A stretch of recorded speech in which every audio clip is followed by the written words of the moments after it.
Olá, sou Cíntia Regina Bonatti Raif, sou psicóloga clínica, CRP 12-01788, sou presidente da Psicologia Clínica e Práticas Psicoterápicas do Conselho Regional de Psicologia de Santa Catarina, né?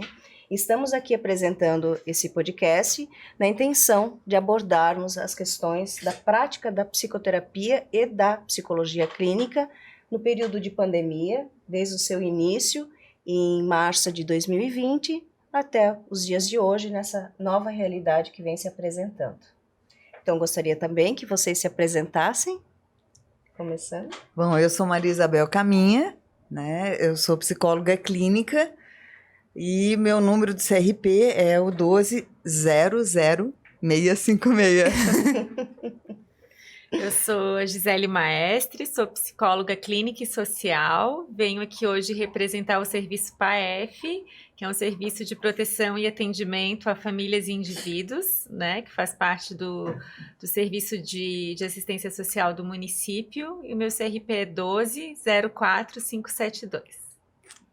Eu sou Michele Campanaro Garcia Gislene, sou psicóloga clínica, meu CRP é 12-07037 e venho aqui representar a UP Psicologia.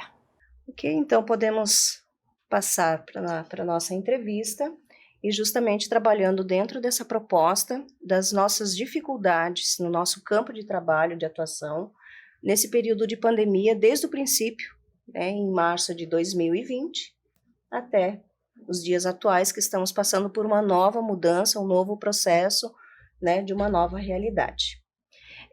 Então, quais as adaptações necessárias que cada uma de você teve que passar para realizar e manter a qualidade do seu trabalho nessa nova realidade de pandemia?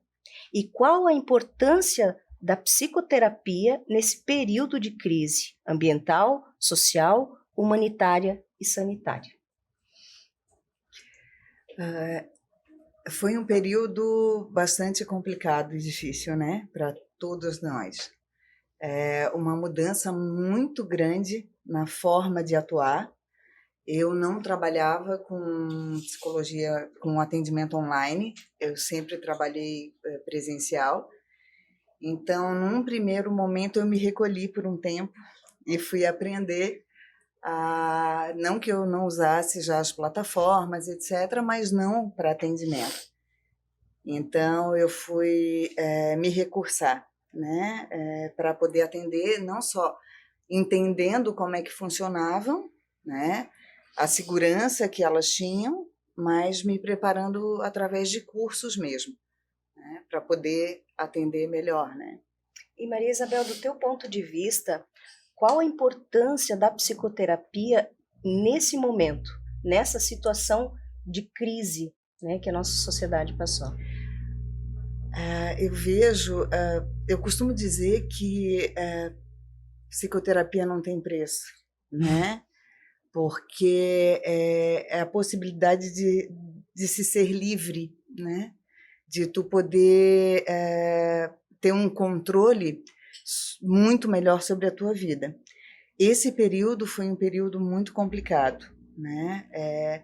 As pessoas em casa sem poder ter contato, né? E o que eu mais observava era assim, nossa, as pessoas estão sem distração, né? Sim. Então aquilo que elas podiam fazer antes como uma forma de escape não era mais possível. Nós ficamos trancados dentro de casa, né? Então cada um teve que se haver consigo mesmo, né? E aí nesse sentido houve uma busca bem grande pela psicoterapia, né? Porque não teve mais muita saída, né? Então, eu acho que fundamental, né? Para um autoconhecimento, foi um período que propiciou isso, né? E também, assim, muitas coisas que estavam guardadas, muitas psicopatologias, etc., elas com as distrações do mundo e com as formas de viver, né, elas acabavam se dissipando, né? Não eram tão importantes. A partir do momento que a gente não teve, sim, né? Então, eu acho que foi extremamente importante, porque as pessoas acabaram ou ficando muito adoecidas por não terem esses escapes, ou então por aparecerem já os adoecimentos que tinham, né? E também, o que eu vejo, as famílias ficaram em casa. Ficou os casais, ficaram os filhos, porque antes tinha as escolas que as crianças iam. Tinha, por exemplo, nós saímos de casa para trabalhar, o marido saía de casa para trabalhar, ficou todo mundo ali. E aí, como é que tu convive naquela sociedade de 2, 3, 4 pessoas? Então, o adoecimento apareceu muito nesse sentido, né, Isabel? Acho que quando tu fala disso. Então, foi uma descoberta para as pessoas que elas também precisavam olhar para elas. Que veio muito a questão da ansiedade, muito da depressão. Eu acho que apareceu muito essas psicopatologias em função desse próprio isolamento, né? Então, nós profissionais, se adaptar a essa realidade. Tu tem que adaptar um espaço na tua casa também para fazer esses atendimentos online, que antes tu não tinha. Tu podia fazer, mas tu fazia na clínica, naquele espaço, mas naquele momento tu não podia mais sair de casa. Tu tinha que ficar lá, reclusa. E como é que fazer tudo isso? Buscar essas alternativas de estudar, dessas plataformas. Como é que essas resoluções que vieram do próprio CRP, como é que nós vamos fazer para trabalhar no atendimento online? Como é que nós vamos resguardar o nosso paciente nesse sentido? Toda a questão ética, que ali tem uma câmera, ali tem a internet, que a gente sabe que tem a vulnerabilidade. Sim. Então, acho que tem todas essas questões, assim, que foi uma adaptação muito grande, nós profissionais, quanto do paciente para a questão online. Você atua com crianças, né, Michelle? Também. Né? O meu público também é criança. E dentro desse atendimento com as crianças, o que você observou mais, né? Ou qual a importância da psicoterapia para a criança nesse momento? Então, o que aconteceu na terapia infantil? Era muito difícil de tu fazer uma terapia infantil da criança. Porque tinha o pai, tinha a mãe, tinha toda a estrutura familiar ali. Então, no consultório, tu tem a privação. Tu coloca a criança dentro do consultório, trabalha com ela. Em alguns momentos, tu chama a família, trabalha com a família. E esse movimento vai acontecendo. Ali, não. E a criança, ela perde muito foco na câmera, né? Porque tem outros atrativos dela, quer mostrar a casa, dela quer mostrar o cachorrinho, ela quer trazer o brinquedo. Então, assim, essas foi uma grande dificuldade no atendimento infantil. Deu para fazer? Deu. Mas tem essa limitação da criança. Porque a criança, ela tá na câmera, a gente sabe que eles ficam muito nas telas hoje. Só que assim, eu não gostei, eu passo. Eu não gostei, eu passo. E ali ele vai ficar 30, 45 minutos preso naquele momento. Como é que tu prende uma criança? Que assim, como é que tu brinca com a criança? Porque na terapia, no consultório, tu bota brinquedo, tu faz todo esse trabalho. Direciona Jogos, pouco, direciona. Né? E aí, como é que tu faz isso na tela? Pede pra criança trazer os brinquedos dela, pra gente interagindo. Que interação é essa? Adolescente também aconteceu isso, né? Olhava pela janela, né? Aí tinha o WhatsApp junto, né? E aí veio o sinal. E dentro do teu setor? Então, é importante falar, né, que eu estou representando aqui o Serviço PAEF da Prefeitura de Florianópolis, que é um serviço de proteção e atendimento a famílias e indivíduos, que fica dentro de um serviço de referência da assistência social. Então, nesse serviço, a gente atende as famílias e indivíduos em situação de violação de direitos, geralmente encaminhados ou pelo Conselho Tutelar ou pela Vara da Infância e da Juventude, e também com uma demanda espontânea.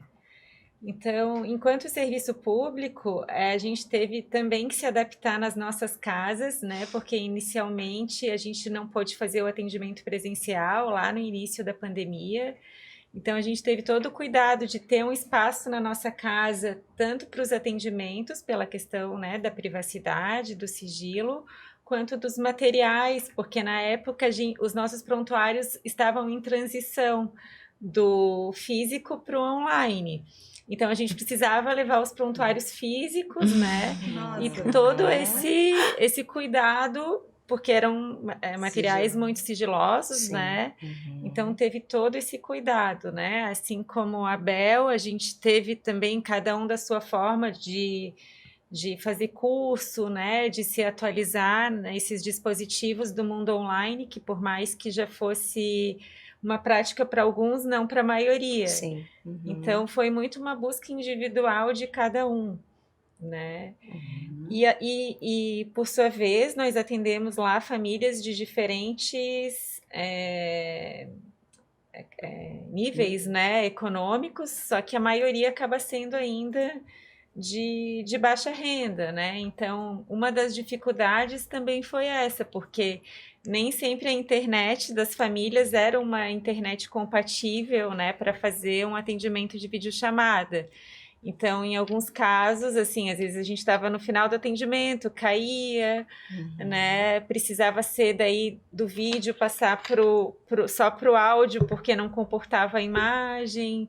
Então, foram todas adaptações que a gente foi fazendo dentro do que era possível para aquela realidade. E teve um aumento dessa procura, um aumento dos atendimentos nesse período? Teve e continua chegando, né, um número maior, principalmente agora com o retorno das aulas, né, que daí as denúncias, porque as escolas acabam, quando se trata de crianças, sendo né, ali que se identificam que existe Sim. alguma situação. Então, agora no retorno, né, já mais para o presencial, teve um aumento muito grande de casos de violência sexual com crianças pequenas.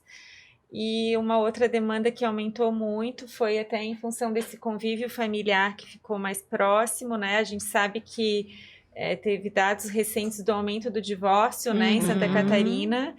E, por consequência desses divórcios, aumentou os conflitos das famílias, né? Entre um educa de uma forma, outro de outro, questões de alienação parental. Então, essas demandas têm chego com mais volume para nós. Exatamente, porque o que acontece, como a Isabel até colocou, no período da pandemia, se aquilo que se disfarçava no cotidiano externamente, naquele espaço veio à tona, Sim. né? É isso. Então, se a relação familiar já vinha fragilizada, naquele momento ficou praticamente insustentável a convivência, né? As próprias questões emocionais, se já estavam fragilizadas e sendo disfarçadas, no momento que eu estou sozinha num espaço sem distrações ou cansada das distrações internas do ambiente, eu tenho que entrar em contato comigo. E nesse momento de entrar em contato comigo, as feridas se abrem. Né? Com certeza. Tem muita coisa que fica guardada na caixinha, né, esperando pela oportunidade. E ali, nesse período de pandemia, a oportunidade foi essa. Então, o adoecimento aconteceu porque, na verdade, ele já vinha. Ele só se evidenciou na pandemia, juntamente com as ansiedades da própria situação da doença, né, o medo da morte. Então, tudo foi aflorando nesse período. Até tu não saber o que era isso, o que era A doença. a doença, né? No começo ninguém sabia o que era. Então, assustava muito as pessoas, né? Então, assim, nossa, o que eu vou viver agora? Vai ser para sempre? Porque isso é o que sempre foi dito. Agora que tá se mudando esse conceito, né? Como é que eu vou mandar o meu filho para a escola depois que voltar? Como é que vai ser isso? Né? O que eu não vivi, né? O que eu não vivi. Conflito existencial. E o nosso trabalho daí nesse momento se tornou, né, se mostrou ainda mais a relevância dele, né? As famílias, eu sinto assim que como ali nem sempre eles vão por uma demanda espontânea, geralmente tem um encaminhamento, nem todos aceitam a nossa intervenção, né? Muitos não querem. Mas os que estavam numa situação realmente mais vulnerável, também pela questão econômica, né, alimentar, se mostraram, se acolheram muito com o nosso serviço, né? Então foi possível uma aproximação, de orientação, de acompanhamento, e isso acabou estreitando os vínculos por esse lado, né? Pelas necessidades mais básicas. Certo. Então, mas teve demanda espontânea, não só por encaminhamento. Sempre tem alguma, no sentido assim, né? A família passando por alguma situação, então indicam o nosso trabalho, a gente faz esse acolhimento e vê se é da nossa complexidade, se é o caso de encaminhar para um CRAS, né? No caso de ser uma questão mais de benefícios socioassistenciais. Certo. Essa mudança, né, todo esse processo de alteração que vocês comentaram agora, afetou de alguma forma o paciente, cliente, usuário, e de que forma foi essa? Né? Se teve essa aceitação ou não, né? Vamos colocar aqui em termos de pessoas que já estavam recebendo o atendimento. Como foi, né, essa transição, essa mudança para esses pacientes?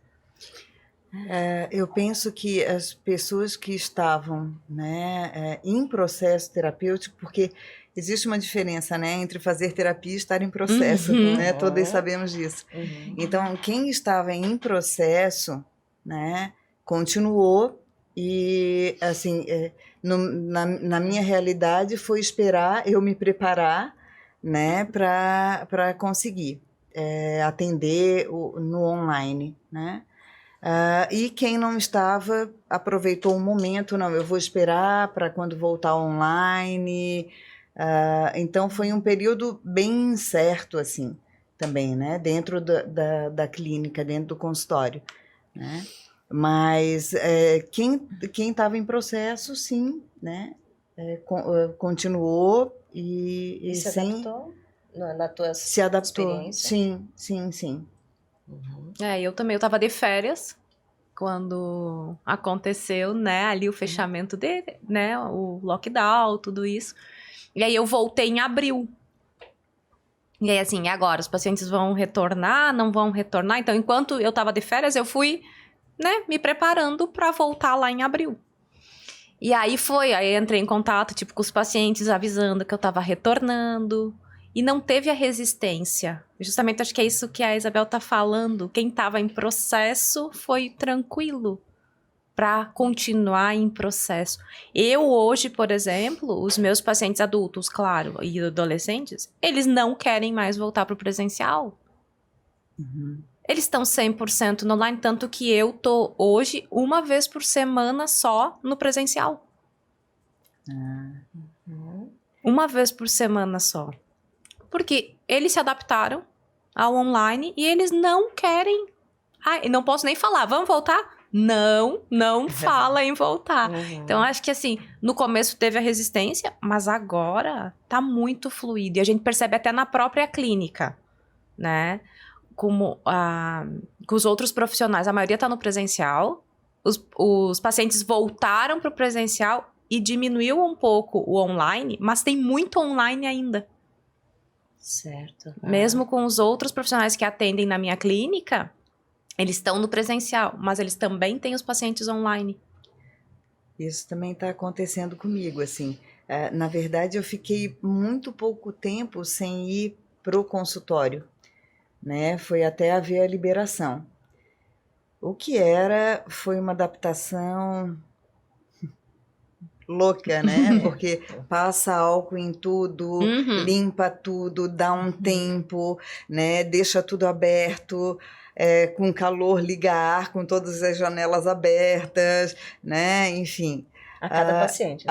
A cada cliente atendido tinha um espaço. Então, assim, eu atendia pouquíssimos por dia, né? Mas até hoje também, eu tô assim, eu vou 3 dias para o consultório, tento colocar todas as pessoas nesses 3 dias, e 2 eu tô em casa, mas assim, 3 ou 4 dias, cada vez está aumentando mais, né? E o que aconteceu também para mim de diferente foram pessoas de outros estados e até brasileiros em outros países me procurarem para atendimento. Então, eu tenho atendido fora do país, online. Eu também. Né? Eu também. Teve essa demanda dos brasileiros fora do país, que também sentiram a necessidade da terapia e vieram para o online. O seu Gisele já é mais localizado, né? Aqui é mais localizado. né, como a gente trabalha com muitas situações de violência, essa adaptação do online, ela foi delicada, né? Nos casos que a gente já acompanhava, que tinha um vínculo, foi mais fácil, né? Mas dos casos novos foi mais difícil, né? Principalmente com crianças, com adolescentes, porque são casas geralmente pequenas, que não têm privacidade. Então a gente ficava mais monitorando, acompanhando, né? E não abordando a violência em si, né? A não ser que ela aparecesse de uma forma explícita, porque a gente sabia dessa limitação, né?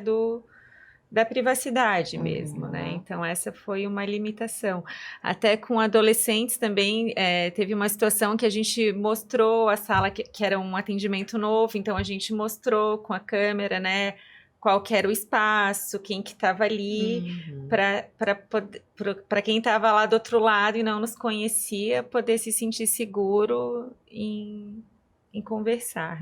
Eu acho que isso é uma coisa que às vezes a gente precisava fazer no atendimento online. Demonstrar o espaço que tu estava atendendo. Para passar segurança. Para passar segurança para o paciente. Acho que isso foi uma adaptação também, que às vezes o paciente ficava curioso. Onde é que é? Como é que é?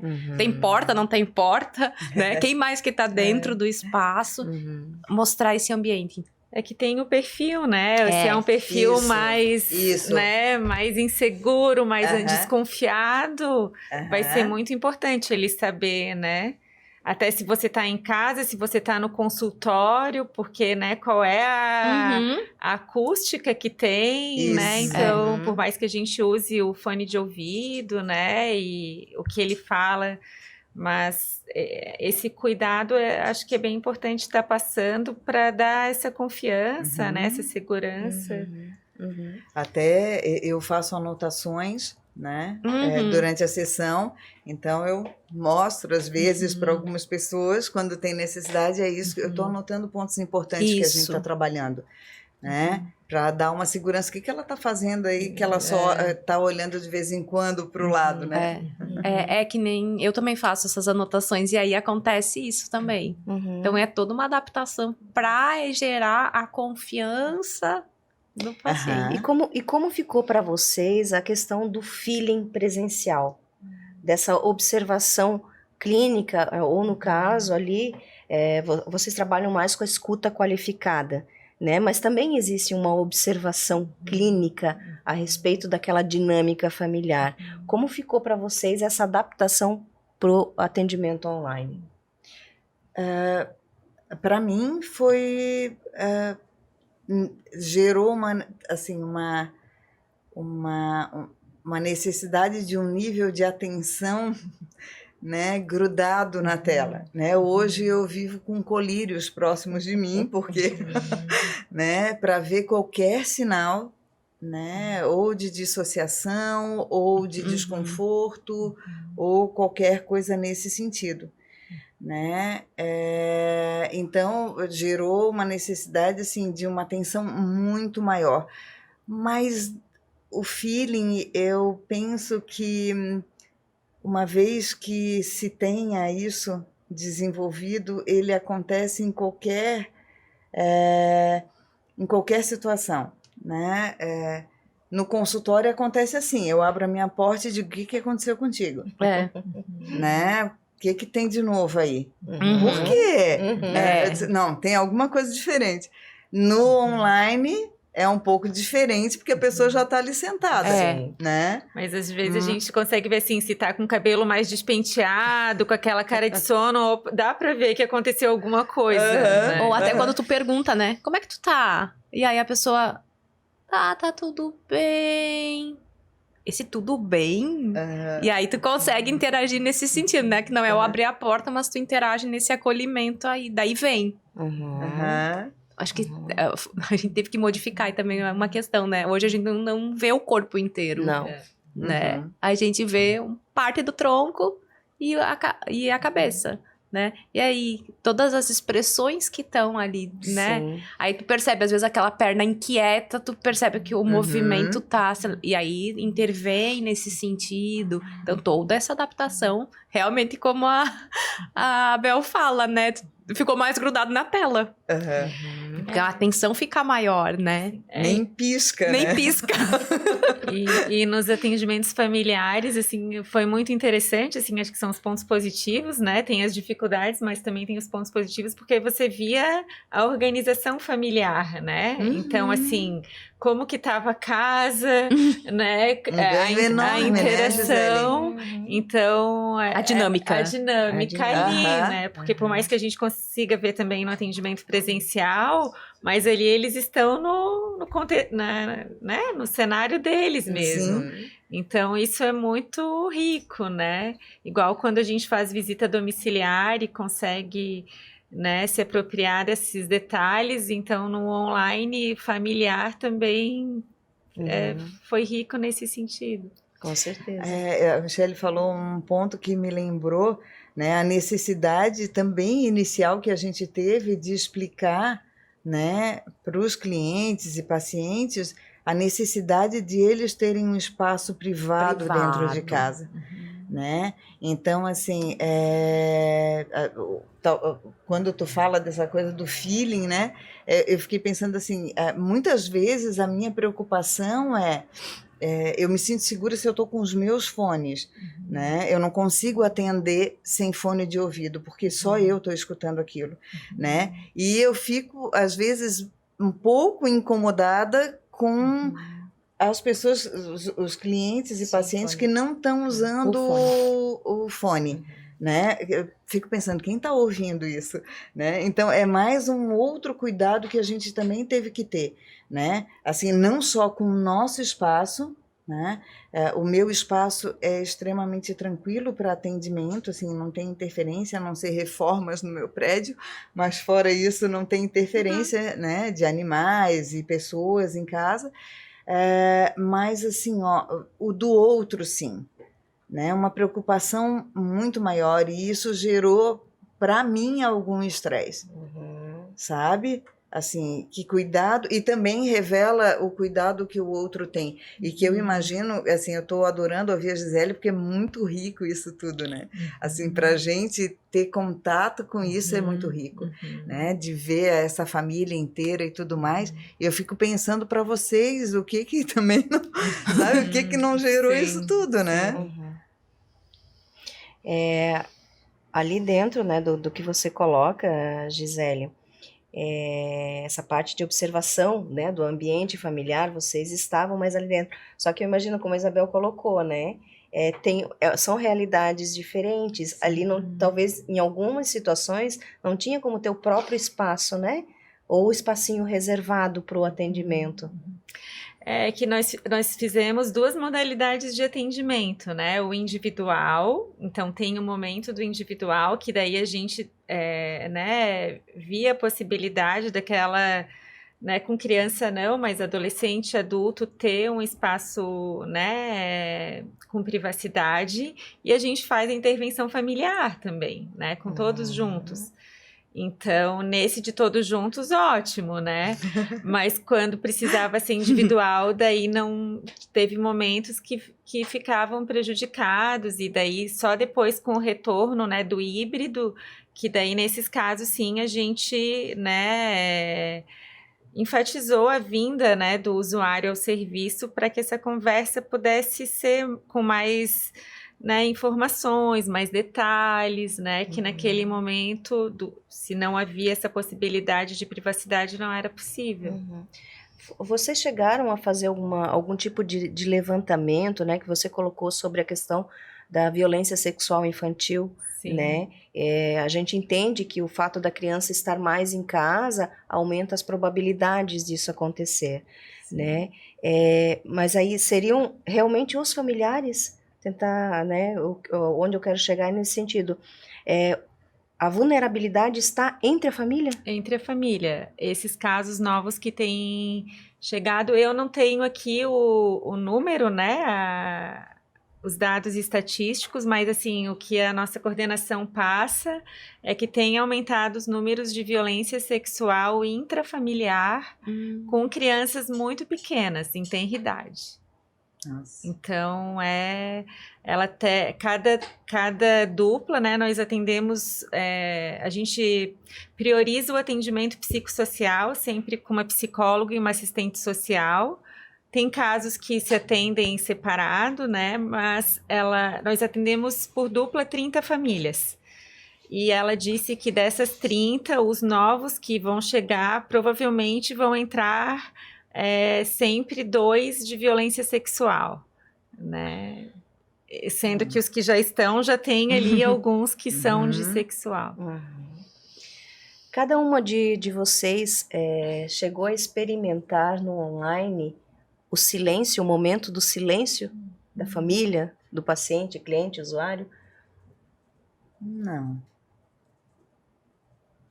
Não. Eu sim, mas daí não enquanto PAEF. Na minha clínica pessoal, sim, do momento do silêncio. Igual nós temos o momento do silêncio, não sei se é esse silêncio que tu te referes na clínica presencial, né? Mas sim. O silêncio desconfortável, né? Algumas vezes, né? Mas a gente entende que é um momento de introspecção, de remanejamento das informações internas. E como vocês não experimentaram, né? A pergunta seguinte é: como proceder ou como lidar com essa situação na forma virtual? Eu acredito que funcionaria da mesma forma do presencial. A gente ficaria no silêncio e respeitaria aquele momento de silêncio do paciente, como a gente respeita no presencial. Então então vamos deixar ele ficar no silêncio e esperar. Se ele quiser voltar para falar, ok. Se ele não quiser, a gente encerra a sessão ali, naquele momento, ou espera um pouco mais até ele trazer, sei lá, se ele quiser trazer alguma informação que, né? Sim. E pensando agora, depois da tua fala, né, Cíntia, sim, até aconteceu, sabe? Mas é tão natural e faz tanto parte do nosso trabalho que não fez diferença ser online ou presencial, né? E daí dá para identificar se é resistência ou se é trabalho interno. Trabalho interno. sim, dá para perceber. Dá. Tranquilo. E você, Gisele? Também, da mesma forma. Daí a gente, como, né, a Michele falou, a gente acolhe aquele silêncio, né, dá um tempo, depois pergunta se tá tudo bem, né, o que... E no teu caso teve resistência? Como eu falei, assim, resistência mais dos casos novos, que as pessoas que se fosse presencial também teriam, né, porque nem todos aceitam, né, acham que tá tudo bem, ou só vem mesmo, até tem casos que a gente precisa representar em juízo, né, porque elas têm que vir, né, elas estão violando um direito, então tem casos até que às vezes inicialmente eles vêm com essa condição judicial e depois ficam, né, depois acabam se acostumando e... No que toda essa experiência de pandemia agregou para a prática da psicoterapia?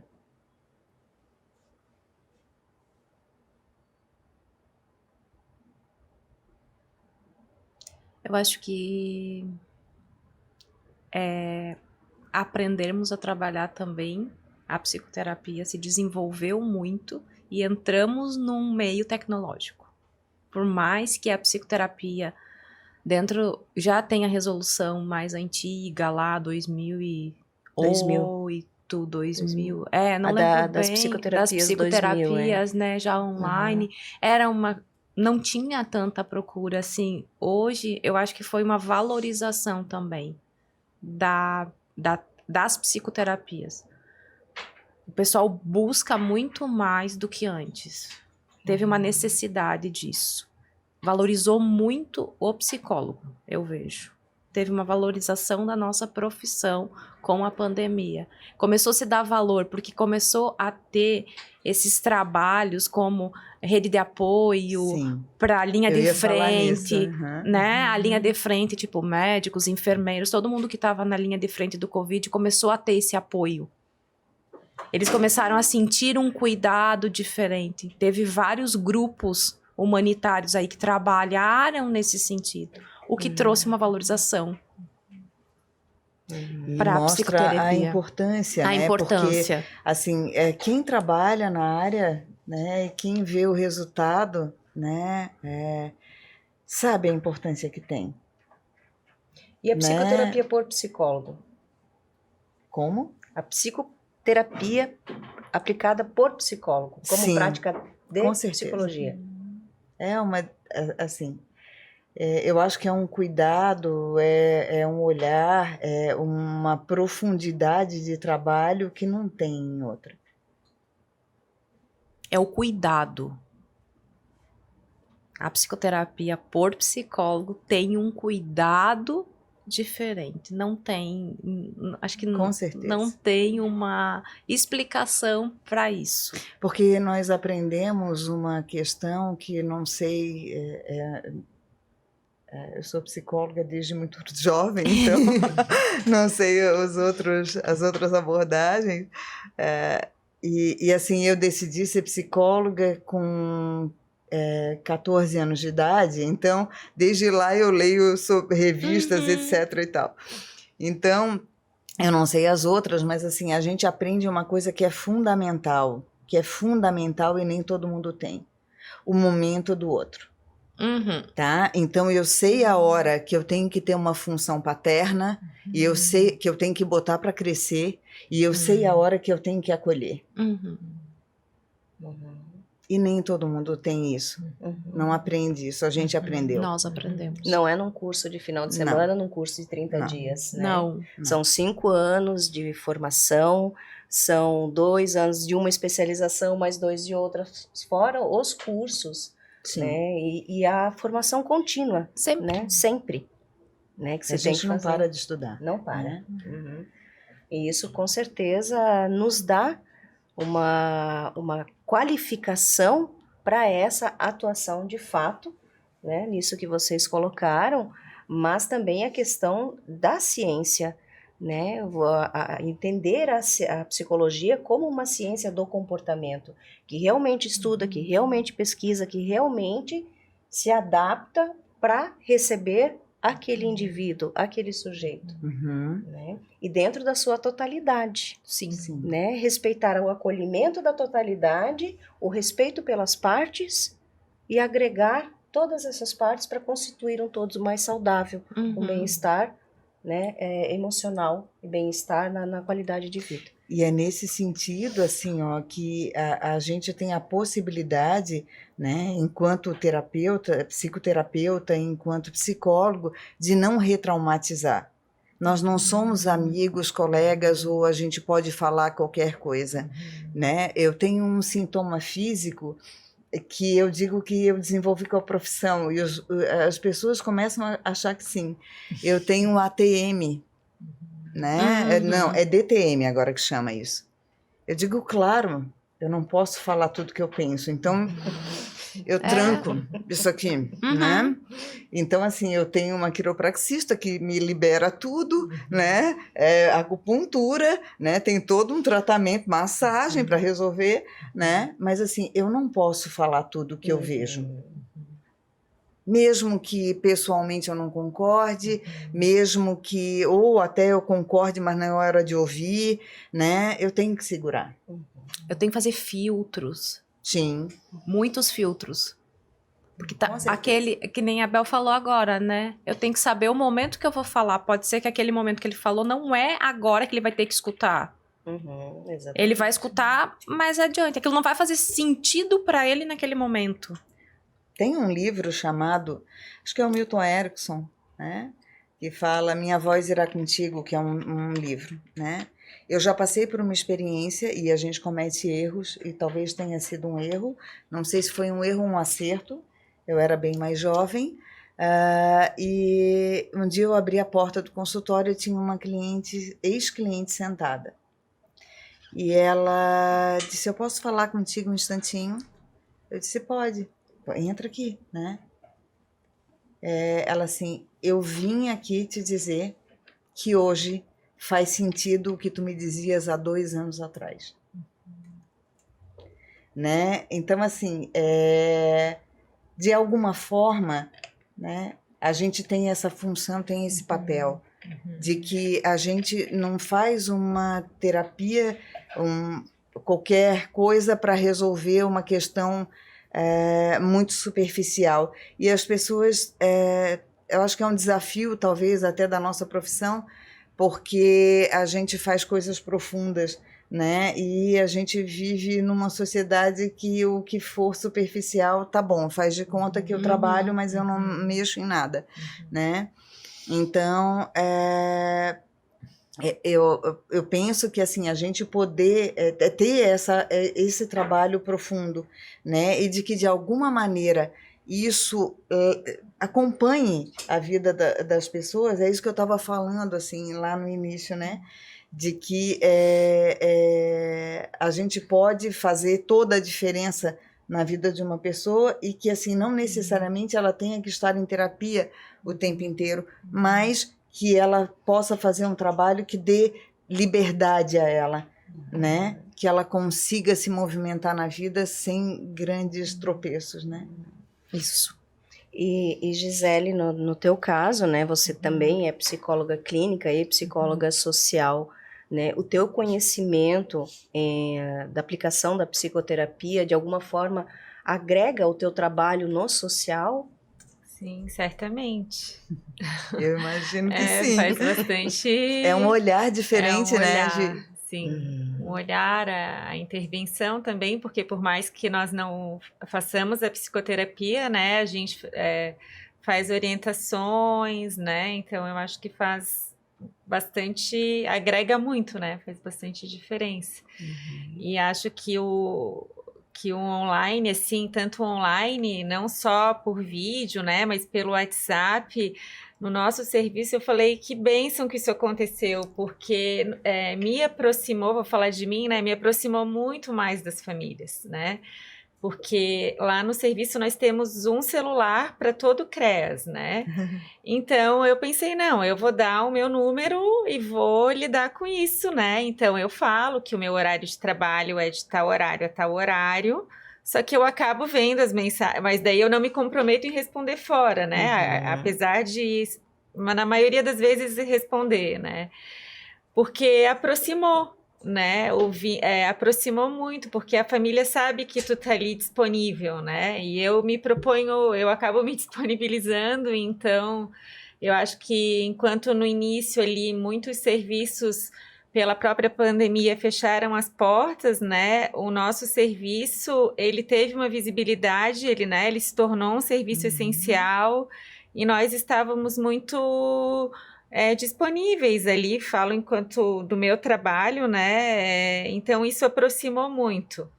E deu agilidade daí aos atendimentos, né? Que em casos que a gente tinha que esperar o outro dia para ligar, numa mensagem a gente já resolvia, né? Então isso foi aproximando, né? Estreitando os vínculos ali. Tanto que a gente encerrou, a gente teve que encerrar uma família, não é que teve, né? Porque já estava tudo ok. E ela saiu chorando, assim, né? Dizendo que pena que acabou, né? E geralmente é o contrário, né? Eles não veem a hora de se livrar da gente. Momento. E a gente até falou, olha, você pode vir aqui, isso é um bom, né? Você deveria estar comemorando, é um bom motivo. Você pode vir aqui sempre que você quiser, mas para contar agora as boas novidades, né? Então, isso é muito gratificante, né? Principalmente nesse tipo de serviço que é diferente, né, de uma psicoterapia que a pessoa procura, né? Então, poder criar esse vínculo, esse laço, né, nessas situações é muito, muito gratificante enquanto profissional. Vamos para uma última pergunta, né? Eu acho que essa conversa poderia ir para bem longe, né, falar sobre psicoterapia, sobre atendimento clínico e sobre o atendimento às famílias, principalmente nesse período, é bastante denso, intenso e temos muita informação realmente a ser trabalhada, estudada e agregada aos nossos conhecimentos. Então, na opinião, né, de cada uma de vocês, qual a expectativa em relação ao futuro dos atendimentos clínicos e das psicoterapias? Né? Como vai ser? Né? Voltaremos, permaneceremos online, voltaremos totalmente no presencial, faremos a adequação, né, conforme a necessidade de cada paciente, cliente, usuário? Qual o posicionamento de cada uma a esse respeito? Eu penso que a gente está num momento sem volta. Não tem volta, né? Teve uma hora que a Michelle estava falando assim de crianças e adolescentes não quererem mais atendimento presencial. Para mim tem acontecido assim, hoje eu tenho um problema aqui, eu não consegui sair, dá para a gente fazer online hoje, né? Então assim, ó, virou híbrido, né? Então a psicoterapia virou híbrida, eu acho que não tem retorno nisso, né? E como eu penso também que nós fizemos boas adaptações dentro da psicoterapia, o resultado acontece e as pessoas têm permanecido, assim. Eu concordo com a Bel. Não tem volta. Não é algo que vai acabar. Vai continuar. E o paciente hoje começa a disseminar que dá resultado. O online também dá resultado, não é só o presencial. E assim, eu percebo assim, no presencial ainda a gente tá usando a máscara. Então, a gente vê o corpo, mas não vê o rosto, não vê a expressão. A gente vê a expressão pelo olho. Sim. E no online a gente acaba vendo o rosto todo da pessoa. Então, isso também tem as suas vantagens e tem as suas desvantagens o online. Mas eu acho assim, ele tá de máscara, isso também gera um desconforto no presencial. E ele tá no conforto dele. Claro que a gente tem alguns cuidados que a gente tem que ter no conforto dele, porque às vezes tem pacientes que querem ser atendido deitado. Né? Tipo assim, esse é um dos tô na desafios cama. que eu vejo, assim, nossa, né? Que eu tava dizendo que a gente acaba observando o outro, né? Então, assim, alguns aspectos eu fico bem preocupada com o entorno todo e ficar deitado é uma delas, né? Então eu acho que isso sim são adaptações que a gente tem que pedir pro paciente e adaptação nossa, né? Como psicólogo ali, tipo, lembrar que tu tá trabalhando, né? Que e tu existe não um pode... contrato, né? Um contrato de trabalho. É claro que tem profissionais que têm esse contrato por escrito, tem profissionais que só trabalham no contrato verbal, né? Mas existe sim um contrato de trabalho. Isso, e nós também, a nossa postura, né, no online, porque no começo, assim, as pessoas atendiam de qualquer jeito, não lembravam que elas estão atendendo o seu paciente. De roupão. De roupão, de pijama, sei lá. Sério? Não, sim. Né? Então, assim... Não, aqui é o meu ambiente de trabalho agora. Então, não tem volta. Acho que com o tempo, nós profissionais também se adaptamos a isso, né? Não tem volta, é algo que hoje vai ficar. Vamos ter que fazer muitas adaptações. Ainda precisa ter outros cuidados, que eu acredito que sim. Toda uma postura ética também nesse sentido, que eu acho que é o principal, né? A ética. A gente sabe que pode acontecer essa questão da internet cair, como é que a gente vai lidar com isso, quantos pacientes tu consegue atender na sequência, tu sabe que pode dar atraso, que nem no presencial vai dar atraso, como é que tu vai lidar isso com o paciente que tá lá te esperando? Então tem todas essas questões, não tem volta, mas são adaptações que nós ainda precisamos fazer, e a evolução da psicoterapia foi algo absurdo. Eu acho que deu um boom muito grande na psicologia em si. Então, a psicoterapia se comprovou que dá, por exemplo, vamos pensar lá na psicanálise, que o paciente tá no divã, que dá para te trabalhar com ele no online. E facilitou para muitos pacientes ter essa tela. não tenha nenhuma dúvida, né? As pessoas que tinham dificuldades, fobias, etc., né? Dificuldade para sair, enfim, né? É um conforto e é uma possibilidade daí que elas não têm que lidar com essa dificuldade para ir até o presencial, né? O online já facilita. Pode depois tu trazer ela para o presencial para trabalhar essa experiência, mas Isso, naquele primeiro momento, aqueles meses talvez dela se adaptar, ela entender o que é essa fobia social, esse sair de casa, porque gerou muita fobia social até hoje. Sim. Mas eu vou sair de casa, como é que vai ser isso? É isso, né? Gerou. Então assim, O ela luto. poder o luto, Foi um outra luto que não foi demanda. construído muitas vezes. Uhum. Porque de repente o familiar foi pro hospital e nunca mais voltou. E Isso. aí não foi feito despedidas, não foi feito nada, Uhum. né? Então eu acho que essa questão assim que a gente tá vivendo agora facilitou, e depois tu pode trazer pro presencial, o paciente tá mais estruturado para vir pro presencial.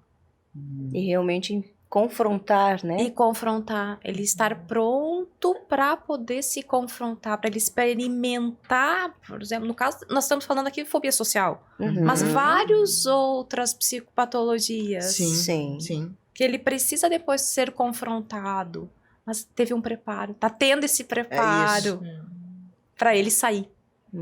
Fazer diferente. Até a própria depressão, se a gente for pensar, aquela pessoa que tá muito depressiva, não vai sair de casa. E aí tu pode ir trabalhando, motivando ela, até de repente trazer ela para o presencial. E aí ela vai estar dentro do processo terapêutico, que é o que a Bel falou lá no começo, o fazer terapia ou estar no processo terapêutico. Então assim, o online realmente não tem. E Gisele, né, dentro da sua área de trabalho, né, na psicologia social, quais as expectativas em relação ao futuro desse trabalho?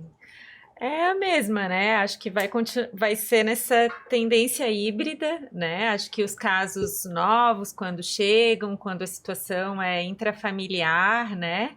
Sim, tem que ser presencial, né? Como a gente sabe que casos muito graves, o presencial ele é fundamental, né? O online pode até ser de uma forma paliativa, mas é essencial presencial.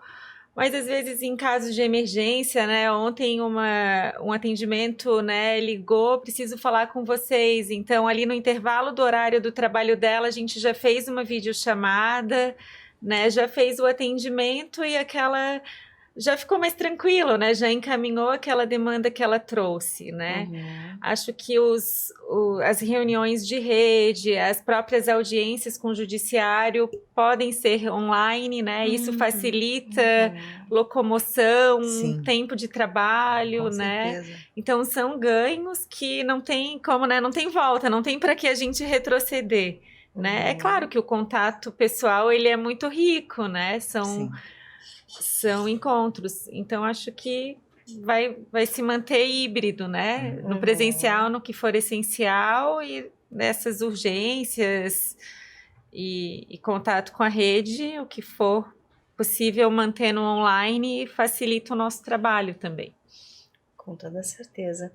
Então, eu agradeço, né, por vocês terem aceitado o convite do Conselho para estarem aqui nesse espaço compartilhando essa experiência muito rica, né, que vocês tiveram, que com certeza a categoria vem tendo nesse período, né, então estamos iniciando só esse processo, eu creio que, né, nessa fase de engatinhar e trazer e conversar com a categoria a esse respeito é muito importante, né, para a psicologia clínica, que é a comissão que eu presido hoje. Então, agradecer e aos que nos assistem, né, seguir o Conselho Regional de Psicologia pelas redes sociais, temos Instagram, temos Facebook, temos Twitter, temos à disposição no nosso site, temos os podcasts, temos as lives, né, então temos bastante material que durante a pandemia foi sendo construído para trabalhar dentro do que é a proposta de um conselho profissional, que é de orientação, né? Antes da fiscalização vem a orientação. Então, trabalhamos muito durante a pandemia para que isso fosse acontecendo. Claro que a gente não alcança totalmente a necessidade da categoria, porque são muitas as necessidades, né? São muitas coisas que foram surgindo novas nesse período de pandemia, muitas dificuldades que surgiram novas, né, de enfrentamento. Mas ainda estamos nesse processo e vamos continuar sim, né? E Com permanecer certeza. assim. Então, muito obrigada pela presença de vocês. Eu que agradeço, Cíntia, e eu queria parabenizar o CRP12, né? Assim, a minha vida inteira eu fui psicóloga clínica, né? Se vocês verem o número da minha inscrição, eu sou jurássica, né? Então, assim, eu perco para algumas colegas ainda.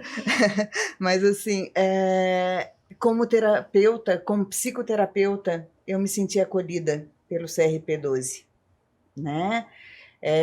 Com essa comissão, né, que eu sinto olhando para a gente, porque durante toda a minha vida, todo esse tempo que eu tenho de trabalho, e são 30 anos de trabalho, eu me senti meio pária, sabe assim? Eu faço um trabalho, eu vejo o resultado, para mim o parâmetro é o olho da pessoa brilhar, voltar a brilhar, ao invés de ver aquela nuvem na frente, Opacidade, né? né? E como se eu não fizesse um trabalho importante, né? Eu sabia que era, mas não visto pelo conselho. Então eu quero dar parabéns a vocês pela iniciativa dessa comissão, né? Que olha essa parte da categoria que é tão grande e que não é muito vista, né? Entre aspas. É o que mais atrai as pessoas, é o que chama a atenção da população, né? Mas que aparentemente não tinha muita, pelo menos era dessa forma que eu sentia, não tinha valorização dentro do Conselho Regional. Então, muito grata. Obrigada, Isabel. Eu também agradeço a oportunidade. Eu acho que no caminho da Bel, bem isso, né? A clínica é algo solitário. E quando tu recebe, que nem agora a gente tá, né, fazendo esse podcast falando sobre a clínica, essa comissão que foi estruturada agora, vai ser um olhar diferente para essa profissão solitária. Né? E tão séria. E tão séria e tão importante que é tanto para o social. Eu vejo que o trabalho da Gisele é tão importante. E essa disseminação dessas outras psicologias, o quanto é importante. A clínica tem que ser olhada, mas a Gisele no social tem que ser olhado ali, essa psicologia que também acaba sendo clínica, né? Porque ela tem uma escuta diferenciada, mas ela também é importante. E isso precisa ser disseminado, né? Então, assim, uma comissão dessas, né? Olhar a categoria e não as partes, né? Tipo, não olhar assim, X psicólogos ou Y psicólogos. Não, nós estamos olhando a categoria clínica, a categoria social, a categoria... Porque é isso a psicologia. Como um todo, nós não somos...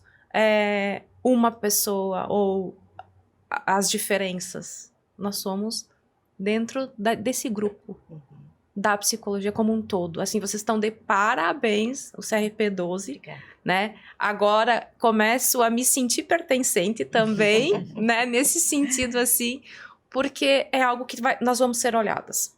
Muito obrigada pelo convite. Porque não que a gente não tenha esse olhar. Não. Né? A gente acolhe, a gente atende.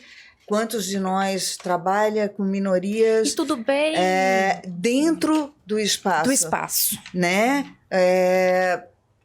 A gente é encantado, né? Eu ouço a Gisele falar, eu fico encantada com esse trabalho. Né? Porque a gente tem essa paixão. É nosso. Né? Então, assim, quantos de nós faz esse atendimento? Eu fui voluntária 11 anos.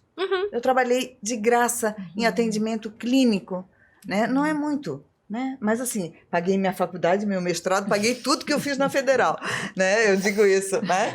Assim, tá tudo pago e sobrou, né? Mas, assim, quantos de nós faz atendimento gratuito? Eu ainda faço. A pessoa não pode pagar, ok, né? Assim, eu tenho... uns filtros, né? Eu tenho esse espaço reservado, eu tenho vaga, estão ocupadas, mas assim, não é isso. Então a gente também tem esse olhar, né? E qual o problema de que eu escolhi trabalhar dentro de um espaço diferente de estar numa instituição? Não, eu também gostaria de agradecer, né? Foi um convite surpresa, né? A Bel foi pela Bel que me acessou, assim, eu acho que é um momento riquíssimo, né? Acho que o podcast, ele tem esse lado positivo, porque eu tinha uma outra colega de profissão que ela sempre fala, né? Vocês têm que escrever o que vocês fazem, né? Só que escrever dá mais trabalho do que gravar podcast. É verdade. Nossa! Dá muito mais. Então, talvez o podcast seja uma forma, né? Para quem já tem muito trabalho e não consegue parar para escrever, para compartilhar a experiência, né? Isso. Para que a gente não fique só lá no nosso setor, né? Fazendo. Então... que a gente possa trocar e isso alcance outras pessoas, né, a querer também, como a gente estava falando mais cedo, né, que às vezes as pessoas dos serviços públicos não têm tanta disponibilidade para virem, então que elas, né, possam se animar para, em outras oportunidades, virem também falar da sua experiência, da sua prática, porque acho que isso enriquece, né, Nossa, nós estamos em tantos lugares, né? Eu não conhecia o trabalho de vocês, né? Assim, eu te conheço, mas assim tão profundamente e tal. Foi aqui assim de ver essa visão que existe, né? Que não sabia. Eu acho fantástico, eu acho fantástico. Parabéns, Gisele. Obrigada. Porque não é fácil, né? Sim, é um desafio. Então, parabéns a cada uma, né? E assim encerramos então esse podcast. E eu vou dizer não um tchau, mas um até breve. Até a próxima. Até.